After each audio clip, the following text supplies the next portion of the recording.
ಇವತ್ತಿಗೇನು ಕ್ರೈಸ್ತ, ಇಸ್ಲಾಂ ಅನ್ನುವಂತಹ ಅನೇಕ ತರಹದ ಮತಗಳು ಹುಟ್ಟಿಕೊಂಡಿವೆ, ದೇವರನ್ನು ಪ್ರತಿಪಾದನೆ ಮಾಡುವಂತಹ ಮತಗಳು.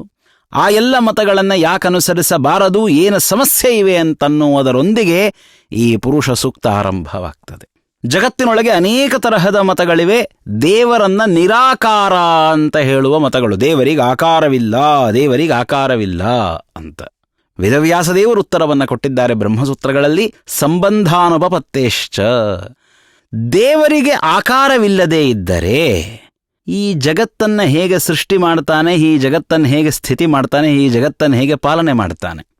ನಾವು ಮಾಡಿದ ಪ್ರಾರ್ಥನೆ ದೇವರಿಗೆ ಕೇಳಬೇಕು ಅಂತಾದರೆ ದೇವರಿಗೆ ಕಿವಿ ಇರಬೇಕಲ್ವಾ? ಕಿವಿ ಇರಬೇಕು ಅಂತಂದರೆ ದೇವರಿಗೊಂದು ಶರೀರವಿರಬೇಕಲ್ವಾ? ನಾವು ಮಾಡುವ ಪ್ರಾರ್ಥನೆಯನ್ನು ಕಂಡು ದೇವರು ಕರಗುತ್ತಾನೆ ಅಂದರೆ ಅವನಿಗೊಂದು ಮನಸ್ಸಿರಬೇಕಲ್ವಾ? ನಾವು ಮಾಡುವಂತಹ ತಪ್ಪಿಗೆ ದೇವರು ಶಿಕ್ಷೆ ಕೊಡ್ತಾನೆ ಅಂತಂದರೆ ದೇವರಲ್ಲಿ ಆ ರೀತಿಯಾದಂತಹ ಶಕ್ತಿ ಇರಬೇಕಲ್ವಾ? ಕಣ್ಣು, ಕಿವಿ, ಮೂಗು ಎಲ್ಲವನ್ನ ಒಪ್ಪಿದರೆ ನಮ್ಮಂತಾಗಿ ಬಿಡ್ತಾನಲ್ಲ.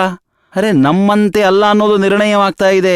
ಅನಾದಿ ಕಾಲದ ಹಿಂದೆ ಇದ್ದವರು ಪ್ರಾರ್ಥನೆ ಮಾಡಿದಾಗಲೂ ದೇವರು ಓಗೊಟ್ಟಿದ್ದಾನೆ, ಅನಂತ ಕಾಲದ ಮುಂದೆ ಬರುವವರು ಪ್ರಾರ್ಥನೆ ಮಾಡಿದಾಗಲೂ ದೇವರು ಓಗೊಡ್ತಾನೆ, ಇವತ್ತು ಪ್ರಾರ್ಥನೆ ಮಾಡುವವರಿಗೂ ಓಗೊಡ್ತಾನೆ. ನಾನು ಮನಸ್ಸಿನಲ್ಲಿ ಪ್ರಾರ್ಥನೆ ಮಾಡಿದರೂ ದೇವರಿಗೆ ಕೇಳಿಸ್ತದೆ, ನಾನು ಜೋರಾಗಿ ಪ್ರಾರ್ಥನೆ ಮಾಡಿದರೂ ದೇವರಿಗೆ ಕೇಳಿಸ್ತದೆ.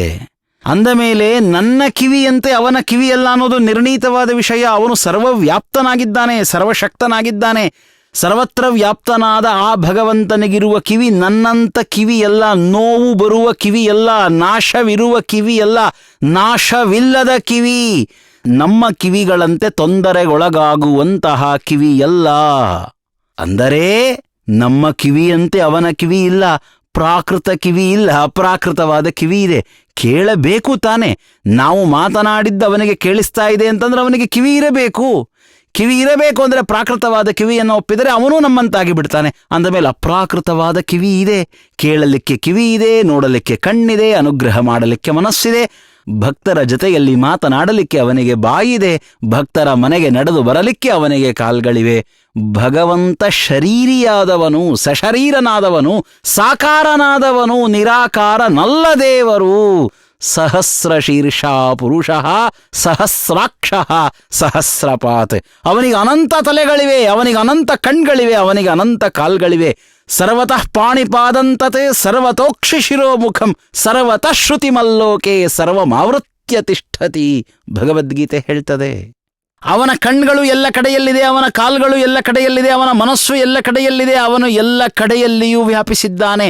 ಅವನ ಒಂದೊಂದು ಅಂಗವೂ ಎಲ್ಲ ಕಾರ್ಯವನ್ನೂ ಮಾಡಬಲ್ಲದ್ದು. ಸಹಸ್ರ ಶೀರ್ಷ ಪುರುಷ, ಅನಂತ ಶೀರ್ಷಸ್ಕನಾದವನು.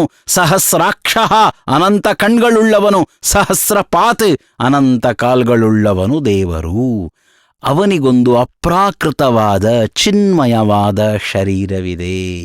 ಆ ಪರಮಾದ್ಭುತವಾದ, ಅಪ್ರಾಕೃತವಾದ, ಅಚಿಂತ್ಯವಾದ ಶರೀರವುಳ್ಳಂತಹ ಭಗವಂತ ಅತ್ಯತಿಷ್ಠ ದಶಾಂಗುಲಂ ನಮ್ಮ ಹೃದಯ ಕಮಲವನ್ನು ವ್ಯಾಪಿಸಿ ನಿಂತಿದ್ದಾನೆ.